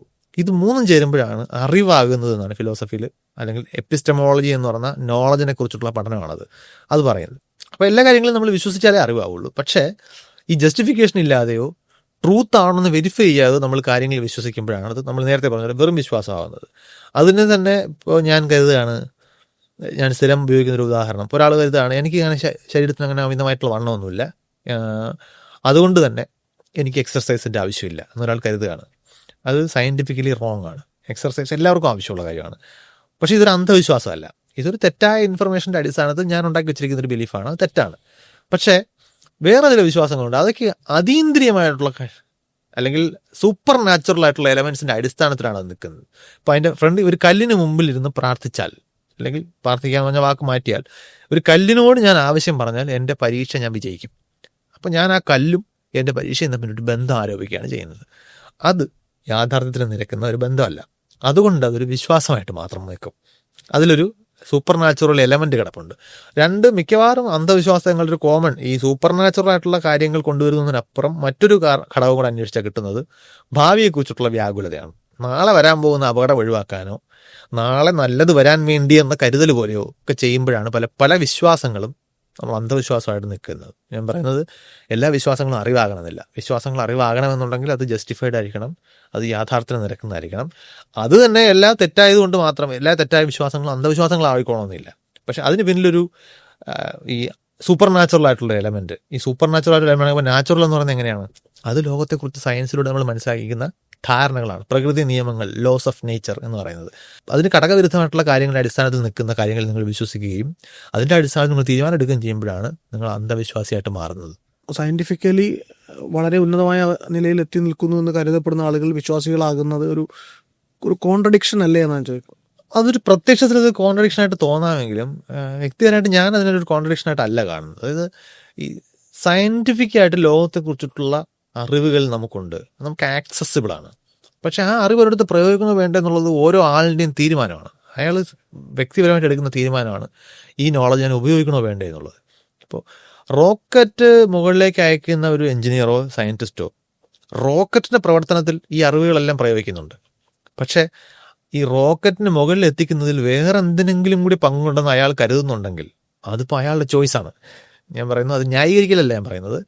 അങ്ങനെ ചിന്തിക്കാനുള്ളൊരു സാധ്യത അവിടെ കിടപ്പുണ്ട്. പക്ഷേ അതുള്ളത് കൊണ്ട് മാത്രം ഇപ്പം നാരങ്ങ ഉപയോഗിക്കുകയും അതിൻ്റെ പ്രൊപ്പൽഷൻ സിസ്റ്റത്തിൽ ശ്രദ്ധിക്കാതിരിക്കുകയും ചെയ്താൽ കഥ മാറും. ബാക്കി സയൻറ്റിഫിക് ആയിട്ടുള്ള അറിവ് മുഴുവനും പ്രയോഗിച്ച ശേഷം അതിന് മുകളിൽ വൈകാരികമായിട്ടുള്ള ആവശ്യങ്ങളെ തൃപ്തിപ്പെടുത്തുന്നതിന് വേണ്ടി വെക്കുന്ന കടുക് വറുക്കുക എന്നൊക്കെ പറയുന്ന പോലെ കൂട്ടിച്ചേർക്കലാണ് പലപ്പോഴും പ്രാർത്ഥനയെന്നോ മോഡൽ കൊണ്ടുപോയി പ്രാർത്ഥിക്കുന്നതോ തേങ്ങ അടിക്കുന്നതോ പോലുള്ള പ്രവൃത്തികളായിട്ട് മാറുന്നത്. സിമ്പിളായിട്ട് ആലോചിച്ചാൽ മതി. തേങ്ങ അടിക്കാതെ പോകുന്ന റോക്കറ്റുകൾ അവിടെ എത്തുന്നില്ലേ? നാരങ്ങ കെട്ടാതെ പോകുന്ന റോക്കറ്റുകൾ എത്തുന്നില്ലേ? നാരങ്ങ കെട്ടിയിട്ട് പോകുന്ന എല്ലാ റോക്കറ്റുകളും എത്തുന്നുണ്ടോ? വിശ്വാസി അല്ല എന്നുകൊണ്ട് മാത്രം ഒരാൾ റാഷണൽ ആയിക്കോണമെന്നൊന്നുമില്ല. ഇപ്പോൾ ദൈവത്തിൻ്റെ കാര്യം തന്നെ എടുത്തു, ഒരാൾ നിരീശ്വരവാദിയാകുന്നു. ദൈവം എന്ന് പറയുന്ന എന്താണ് ദൈവം എന്ന് പറയുന്ന ചോദ്യത്തിന് പോലും വിശ്വാസികൾക്ക് ഒരേ ഉത്തരമല്ല. പല വിശ്വാസികൾക്കും പല ഉത്തരങ്ങളാണ്. ചില ആളുകൾക്ക് അത് ഏകദൈവമാണ്, ചില ആളുകൾക്ക് തൃത്വമാണ്, ചില ആളുകൾക്ക് 10,000-കണക്കിന് ദൈവങ്ങളുണ്ട്, ചില ആളുകൾക്ക് ദൈവം എന്ന് പറയുന്ന ഒരു ഏജന്റ് അല്ല, ഒരു കോസ്മിക് കോൺഷ്യസ്നെസ് ആണ്. ഓരോരുത്തരും ഓരോ കാര്യത്തെയാണ് ദൈവം എന്ന് വിളിക്കുന്നത്. പക്ഷേ നിരീശ്വരവാദികളടുത്ത് തർക്കിക്കുമ്പോൾ മാത്രമേ ഇവർക്ക് ഒറ്റക്കെട്ടായിരിക്കും എന്നേ ഉള്ളൂ. ഈ ദൈവം എന്ന് പറഞ്ഞൊരു സംഗതി ഉണ്ട് എന്ന് ആ വിശ്വാസം എടുത്തു കഴിഞ്ഞാൽ ദൈവം ഇല്ല എന്ന് പറഞ്ഞ തിരിച്ചറിവിലേക്ക് പല റൂട്ടിലെത്താം. ഞാൻ നോട്ടബിളായിട്ടുള്ള ഉദാഹരണം പറയുന്നത് VS അച്യുതാനന്ദൻ്റെ ഒരു ഇൻ്റർവ്യൂവിൽ അദ്ദേഹത്തോട് ഇൻ്റർവ്യൂവർ ചോദിക്കുന്നത് എന്തുകൊണ്ടാണ് അദ്ദേഹത്തിന് ഈശ്വര വിശ്വാസം ഇല്ലാതായത്. അപ്പോൾ അദ്ദേഹം അതിന് പറയുന്ന കാരണം അദ്ദേഹത്തിൻ്റെ കുട്ടിക്കാലത്ത് ചെറിയ പ്രായത്തിൽ തന്നെ അദ്ദേഹത്തിൻ്റെ അമ്മ അദ്ദേഹത്തിന് വസൂരി രോഗം കാരണം നഷ്ടപ്പെടുകയാണ്. അപ്പോൾ അദ്ദേഹത്തിൻ്റെ അഭിപ്രായത്തിൽ അമ്മയ്ക്ക് അങ്ങനെ സംഭവിക്കേണ്ട കാര്യമില്ല, ദൈവം എന്ന് പറഞ്ഞ സംഗതി ഉണ്ടെങ്കിൽ അദ്ദേഹത്തിന് ആ ചെറുപ്രായത്തിൽ അമ്മയെ നഷ്ടപ്പെടില്ലായിരുന്നു. അപ്പോൾ അന്ന് തന്നെ അദ്ദേഹം ദൈവത്തെ ക്വസ്റ്റ്യൻ ചെയ്യാൻ തുടങ്ങുന്നു. അത് അദ്ദേഹത്തിൻ്റെ ഒരു കാരണമാണ്. പക്ഷേ അദ്ദേഹത്തിൻ്റെ ആ ഒബ്സർവേഷൻ ദൈവമില്ല എന്നുള്ളതിൻ്റെ തെളിവല്ല. ദൈവം ഇല്ലാത്തതുകൊണ്ട് അത് സംഭവിക്കാം. ഇപ്പോൾ നീതിബോധം ഇല്ലാത്തൊരു ദൈവമാണെങ്കിൽ ഇത് സംഭവിക്കാമല്ലോ. അപ്പോൾ ദൈവം ഇല്ലയെന്ന് വരുന്നില്ല. അപ്പോൾ ഞാൻ പറയുന്നത് ആളുകൾ പല റൂട്ടിലൂടെ സംഭവിക്കാം. നേരത്തെ പറഞ്ഞതുപോലെ ചെറുപ്പത്തിൻ്റെ ആവേശത്തിൽ അതൊരു ഹീറോയിസമായിട്ടൊക്കെ എടുക്കുന്നവരും തീർച്ചയായിട്ടും ഉണ്ടാകാം. അപ്പോൾ അവർ ചിലപ്പോൾ നാളെ ഒരു കാരണം കിട്ടുമ്പോൾ തിരിച്ച് വിശ്വാസിയാകുന്നവരുണ്ട്. ഞാൻ ചോദിക്കുന്നത് ദൈവം എന്ന് പറയുന്നത് ഇപ്പോൾ ലോകത്തെ സൃഷ്ടിച്ച് പരിപാലിക്കുന്ന ഒരു സംഗതി എന്നാണ്. നേരത്തെ പറഞ്ഞല്ലോ, നമ്മളെല്ലാവരും ഒരേ ലോകത്താണ് ജീവിക്കുന്നുണ്ടെങ്കിൽ ഈ ലോകത്തെക്കുറിച്ചിട്ടുള്ള എന്ത് നമുക്ക് എല്ലാവർക്കും പൊതുവായിട്ടുള്ളതാവണം. അപ്പോൾ ദൈവം എന്ന് പറഞ്ഞൊരു ഏജൻറ്റ് ലോകത്തെ സൃഷ്ടിച്ച് പരിപാലിക്കുന്നുണ്ടെന്നുണ്ടെങ്കിൽ എല്ലാവർക്കും ഒരുപോലെ ഒരു വലിയ ഏജൻറ്റാണത്. കാരണം ഇത്രയും വലിയ ലോകത്തെ സൃഷ്ടിക്കണ്ടേ. ഇതൊരു ഗ്രാൻഡ് ക്ലെയിമാണ്. അതിനങ്ങനെ എക്സ്ട്രാ ഓർഡിനറി ആയിട്ടുള്ള തെളിവ് വേണം. കാരണം ഇത്രയും സംഗതി ഉണ്ടെങ്കിൽ അത് ഇങ്ങനെ തെളിയിക്കേണ്ട ആവശ്യം വരുമോ? ഹിമാലയം ഉണ്ടെന്ന് നിങ്ങൾ തെളിയിക്കണോ? അതവിടെ നിൽക്കുകയല്ലേ, അത് തെളിയിക്കേണ്ട കാര്യമില്ല. അപ്പോൾ ഇത്രയും തർക്കിക്കേണ്ടി വരുന്നത് തന്നെ തെളിവ് ശുഷ്കമായതുകൊണ്ടാണ്. പക്ഷേ ഇതൊരു വൈകാരികമായിട്ടുള്ളൊരു നീഡിനെ സാറ്റിസ്ഫൈ ചെയ്യുന്നുണ്ട്. അതായത് നമുക്ക് ഈ സകല വസ്തുക്കളിലും മുകളിൽ കൺട്രോളുള്ള ഒരു ഏജൻറ്റ് ഉണ്ടായിരിക്കുകയും ആ ഏജൻറ്റിൻ്റെ മുകളിൽ എനിക്കൊരു കൺട്രോൾ മീൻസ് എനിക്കൊരു ഇൻഫ്ലുവൻസ് ചെലുത്താനുള്ള സാധ്യത, അതൊരു കാണിക്കയുടെ രൂപത്തിലാകാം, പ്രാർത്ഥനയുടെ രൂപത്തിലാകാം. അതൊരു കംഫർട്ടിങ് ബിലീഫാണ്, തീർച്ചയായിട്ടുമാണ്. ഇപ്പോൾ പാർലമെൻറ്റിൽ സെൻട്രൽ ക്യാബിനറ്റിൽ എനിക്ക് വേണ്ടപ്പെട്ട ഒരാളുണ്ട്, എനിക്കതൊരു കംഫർട്ടാണ്. കാരണം ക്യാബിനറ്റിന് രാജ്യത്തിൻ്റെ എല്ലാ കാര്യങ്ങളിലും ഒരു സേ ഉണ്ട്, അവിടെ എനിക്കൊരു ഇൻഫ്ലുവൻസ് ഉണ്ടെന്ന് പറയുന്നത് എനിക്കൊരു കംഫർട്ടാണ്. മനുഷ്യരെ അങ്ങനെയുള്ള ചില കംഫർട്ടിങ് ബിലീഫായിട്ടാണ് പലരും ദൈവത്തെ ആളുകൾ കൊണ്ടു നടക്കുന്നത്. പക്ഷേ എല്ലാവരും ഒരുപോലെ അല്ല. ഇപ്പോൾ ദൈവമില്ല എന്ന് നിങ്ങൾക്ക് വിശ്വസിക്കുന്നതും ദൈവം ഉണ്ട് എന്ന് വിശ്വസിക്കാതിരിക്കുന്നതും രണ്ട് കാര്യങ്ങളാണ്. ഇതും ചില ആളുകൾ പറയും, ദൈവം ഇല്ല എന്ന് പറയുന്നത് നിങ്ങളുടെ വിശ്വാസം, ദൈവം ഉണ്ടെന്ന് പറയുന്നത് ഞങ്ങളുടെ വിശ്വാസം. അല്ല, ദൈവം ഇല്ല എന്ന് പറയുന്നത് വിശ്വാസമാണെന്നില്ല. ഇപ്പോൾ സ്റ്റാമ്പ് കളക്ട് ചെയ്യാതിരിക്കുന്നത് ഹോബിയാണോ? അല്ല, നിങ്ങൾക്ക് ദൈവം എന്ന് പറയുന്നൊരു വിശ്വാസത്തിൻ്റെ ആവശ്യമില്ല. അതിൻ്റെ ആവശ്യമില്ലാത്തതുകൊണ്ട് നിങ്ങളത് വിശ്വസിക്കുന്നില്ല. അതിനർത്ഥം ദൈവം ഇല്ല എന്ന് നിങ്ങൾ വിശ്വസിക്കുന്നു എന്നുള്ളതല്ല. അപ്പോൾ ചില ആളുകൾ ബുദ്ധിമുട്ട് വരുമ്പോഴത്തേക്കും തിരിച്ച് വിശ്വാസിയായി മാറിയേക്കാം. അപ്പോൾ എന്നോട് ചോദിച്ചു കഴിഞ്ഞാൽ ഞാൻ അങ്ങനെ വിശ്വാസിയാവാനുള്ള സാധ്യതയില്ല. വിശ്വാസിയാകുന്നുണ്ടെങ്കിൽ എനിക്ക് നോർമലായിട്ട് ഇപ്പം ചിന്തിക്കുന്നത് പോലെ കാം ആൻഡ് ഇൻ്റലിജൻ്റ് ആയിട്ട് ലോകത്തെക്കുറിച്ച് ചിന്തിക്കാനുള്ള കഴിവ് നഷ്ടപ്പെട്ടതാകൊണ്ടാകാം. ഞാൻ നാളെ വിശ്വാസിയാവില്ലെന്ന് എനിക്ക് ഉറപ്പൊന്നുമില്ല. എനിക്ക് എന്തെങ്കിലും മാനസികമായിട്ട് എന്തെങ്കിലും പ്രശ്നങ്ങൾ ഉണ്ടാവുകയോ രോഗമെന്നവരോ ഇപ്പോൾ ചിലപ്പോൾ സംഭവിക്കാം. അത് എൻ്റെ മസ്തിഷ്കത്തിൻ്റെ പ്രവർത്തനത്തിൽ വരുന്ന വ്യത്യാസം കൊണ്ട് വരുന്നതായിരിക്കും. ദൈവം ഉണ്ടാകുന്നതുകൊണ്ടല്ല ഞാൻ വിശ്വാസിയാകാൻ പോകുന്നത്. നമുക്കറിയാൻ പറ്റില്ല നമുക്ക് നാളെ എങ്ങനെയാണ് നമ്മുടെ മസ്തിഷ്കം ഇവോൾവ് ചെയ്യാൻ പോകുന്നത്. അസുഖം വരാം, ഹാലൂസിനേഷൻസ് സംഭവിക്കാം, പല കാര്യങ്ങളും സംഭവിക്കാം. അപ്പോൾ നാളെ ഒരു അസുഖം വരുമ്പോൾ നിങ്ങൾ വിശ്വാസിയാകുമെന്ന് പറയുന്ന ആളോട് തിരിച്ചു ചോദിക്കേണ്ടത്, അപ്പം അസുഖം മാറാതെ നിൽക്കുന്നുകൊണ്ടാണോ നിങ്ങളിപ്പോൾ വിശ്വാസിയായിട്ടിരിക്കുന്നതെന്ന് തിരിച്ചു ചോദിക്കാം. കാരണം അദ്ദേഹം കരുതുന്നത് അസുഖമാണ് അല്ലെങ്കിൽ പ്രശ്നങ്ങളാണ് ഒരു ദൈവത്തെ സൃഷ്ടിക്കുന്നതാണ്. താങ്കളെ സംബന്ധിച്ച് ഇപ്പോഴും ലോജിക്കലായിട്ടുള്ള ഉത്തരം കണ്ടെത്തേണ്ട എന്തെങ്കിലും പ്രശ്നങ്ങൾ ശാസ്ത്രത്തിലുണ്ടോ? ഒരുപാടുണ്ട്. പ്രത്യേകിച്ച് എൻ്റെ വിഷയമായിട്ടുള്ള ഫിസിക്സിൽ പോലും ഒരുപാട് ചോദ്യങ്ങൾക്ക് നമുക്ക് ഇപ്പോഴും ഉത്തരവില്ല. ഇപ്പോൾ ക്വാണ്ടം ഭൗതികത്തിലേക്ക് പോകുമ്പോൾ ഇപ്പോൾ 2025 നമ്മൾ സംസാരിക്കുമ്പോൾ international year of quantum science and ടെക്നോളജിയാണ് ഈ വർഷം. അപ്പം ഇന്ന് നമ്മൾ ഉപയോഗിക്കുന്ന ഇലക്ട്രോണിക് സാങ്കേതികവിദ്യ ആയിക്കൊള്ളട്ടെ, ഇപ്പോൾ MRI പോലത്തെ സാങ്കേതികവിദ്യ ആയിക്കൊള്ളട്ടെ, എന്തും ക്വാണ്ടം ഫിസിക്സ് ഇല്ലെങ്കിൽ അസാധ്യമാണ്. ക്വാണ്ടം ഫിസിക്സ് ലോകത്തെക്കുറിച്ച് പറയുന്ന പലതും നമുക്കിപ്പോഴും ഉൾക്കൊള്ളാനാവാത്തത്ര വിചിത്രമായിട്ടുള്ള കാര്യങ്ങളാണ്. ഒരു ഒരു കണികയ്ക്ക് ഒരേ സമയം ഒന്നിലധികം സ്ഥാനങ്ങളിൽ ഉണ്ടാകാം. ഇത് ഒരിക്കലും നമുക്ക് കോമൺ സെൻസിന് നിരക്കുന്ന കാര്യമല്ല. ഇതൊക്കെയാണ് നിലവിൽ നമ്മുടെ ക്വാണ്ടം ഭൗതികത്തിലെ സിദ്ധാന്തങ്ങൾ നമ്മളോട് പറയുന്ന പ്രപഞ്ചത്തെക്കുറിച്ചുള്ള ചിത്രം. ഇതിനെ എങ്ങനെ വ്യാഖ്യാനിക്കണമെന്ന് നമുക്കിപ്പോഴും അറിയില്ല. ഭൗതികശാസ്ത്രത്തിലെ ഏറ്റവും പ്രധാന അൺസോൾവ്ഡ് പ്രോബ്ലം എന്ന് പറയുന്നത് ഇൻ്റർപ്രിട്ടേഷൻ ഓഫ് ക്വാണ്ടം മെക്കാനിക്സ് ആണ്. അപ്പോൾ എനിക്ക് ആഗ്രഹമുണ്ട് ഞാൻ മരിക്കുന്നതിന് മുമ്പ് ഒരു സോളിഡ് ഇൻ്റർപ്രിട്ടേഷൻ ക്വാണ്ടം ഭൗതികത്തിന് ഉണ്ടായി കാണണമെന്ന്. അത് ഉണ്ടായിക്കൊള്ളണമെന്ന് നിർബന്ധമൊന്നുമില്ല. കാരണം നമ്മുടെ മസ്തിഷ്കം നേരത്തെ പറഞ്ഞതുപോലെ ഈ ലോകത്ത് സർവൈവ് ചെയ്യാൻ വേണ്ടിയിട്ട് ഇവോൾവ് ചെയ്തതാണ്. നമ്മുടെ മസ്തിഷ്കത്തിന് സെൻസിബിൾ ആയിക്കൊള്ളണം എന്ന ബാധ്യതയൊന്നും പ്രപഞ്ചത്തിനില്ല. നമ്മുടെ പരിമിതികളായിരിക്കാം അത് നോൺ സെൻസ് ആയിട്ടോ അല്ലെങ്കിൽ കൗണ്ടർ ഇൻഡ്യൂട്ടീവ് ആയിട്ടോ ഒക്കെ തോന്നുന്നത്. അപ്പോൾ ഇതൊരു അൺസോൾവ് പ്രോബ്ലമാണ്. പ്രപഞ്ചത്തിൻ്റെ ഉൽപ്പത്തി എങ്ങനെയായിരുന്നു എന്നുള്ള ചോദ്യം ബിഗ് ബാങ്ങിലൂടെ ആണെന്നുള്ളതാണ് ഒരുപാട് തെളിവുകൾ നമുക്കുള്ളത്. പക്ഷേ ഈ ബിഗ് ബാങ് എക്സാക്ട്ലി എങ്ങനെയാണ് നടന്നത്, നമ്മൾ ഇന്ന് കാണുന്ന ദ്രവ്യത്തിന് വരുന്ന ഇപ്പോൾ ബാരിയർ അസിമെട്രി എന്ന് സാങ്കേതികമായിട്ട് വിളിക്കുന്നൊരു പ്രതിഭാസമുണ്ട്. കണികകളും പ്രതികണികകളും, പാർട്ടിക്കിൾസും ആൻറ്റി പാർട്ടിക്കിൾസും എപ്പോഴും ജോഡികളായിട്ടാണ് ഉണ്ടാകുന്നത്. പക്ഷേ ഇപ്പോഴും പ്രപഞ്ചത്തിൽ കൂടുതൽ നമ്മൾ കാണുന്നത് പാർട്ടിക്കിൾസിനാണ്, ആൻറ്റി പാർട്ടിക്കിൾസിന് തുല്യമായിട്ടുള്ള എണ്ണം അല്ല. എന്തുകൊണ്ടാണ് ഈ അസിമെട്രി ഉണ്ടായത്? ഇങ്ങനെ ഒരുപാട് ചോദ്യങ്ങൾ ഫിസിക്സിലും മറ്റു വിഷയങ്ങളിലും എനിക്ക് സാങ്കേതികമായിട്ടുള്ള അറിവില്ലാത്തതുകൊണ്ട് ആധികാരികമായിട്ട് പറയാൻ പറ്റില്ല. പക്ഷേ ഫിസിക്സിൽ പോലും ഒരുപാട് പ്രശ്നങ്ങൾ നമ്മൾ ഇനിയും ഉത്തരം കണ്ടെത്താനുണ്ട്. ഒരു ശാസ്ത്ര അധ്യാപകൻ എന്നുള്ള നിലയ്ക്ക് ശാസ്ത്രത്തിന്റെ വളർച്ചയെക്കുറിച്ച് അല്ലെങ്കിൽ അതിന്റെ ഭാവിയെക്കുറിച്ച് താങ്കൾ കാണുന്ന സ്വപ്നം എന്താണ്? ശാസ്ത്രത്തിലുണ്ടാകുന്ന എല്ലാ അറിവുകളും അടിസ്ഥാനപരമായിട്ട് ശാസ്ത്രം ഔപചാരികമായിട്ട് പഠിക്കുകയോ പ്രയോഗിച്ചുകൊണ്ടിരിക്കുകയോ ചെയ്യാത്ത ആളുകൾക്കും പ്രയോജനപ്പെടണം എന്നാണ് ഞാൻ കാണുന്ന സ്വപ്നം. അത് നേരിട്ട് എല്ലാവരും സയൻസ് ചെയ്യണമെന്നില്ല. പക്ഷേ പൊതുജനം എന്ന രീതിയിൽ സയൻസിൻ്റെ രീതിശാസ്ത്രത്തിൽ ആളുകൾക്ക് ബോധ്യം വരണം. സയൻസിലൂടെ നമ്മൾ കണ്ടെത്തുന്ന കാര്യങ്ങൾ ആണ് ആത്യന്തികമായി നമുക്ക് ഉപയോഗപ്പെടാൻ പോകുന്നു എന്നുള്ള കാര്യത്തിൽ ബോധ്യം വരികയും, പാട്ടുകാരുന്ന ആൾ പാട്ട് പാടുകയും കഥ എഴുതുന്ന ആൾ കഥ എഴുതുകയും ചെയ്തുകൊണ്ട് തന്നെ അവർക്കും സയൻസിലൂടെ ഉണ്ടാകുന്ന പുതിയ അറിവുകളും അതിലൂടെ ഉണ്ടാകുന്ന ജീവിത അഭിവൃദ്ധിയും പ്രയോജനപ്പെടണം എന്നാണ് ഞാൻ ആഗ്രഹിക്കുന്നത്. എന്തായാലും നമ്മൾ ഇത്രയും നേരം സംസാരിച്ചതിൽ നിന്ന് ശാസ്ത്രത്തെക്കുറിച്ചും ശാസ്ത്ര വിദ്യാഭ്യാസത്തെക്കുറിച്ചും ഒക്കെ ഒരുപാട് ധാരണകൾ ക്ലിയർ ആയിട്ടുണ്ടെന്ന് വിശ്വസിക്കുന്നു. താങ്കളെപ്പോലെ ഒരാളെ കിട്ടിയതിൽ ഞങ്ങൾക്ക് വളരെയധികം സന്തോഷമുണ്ട്. Thank you.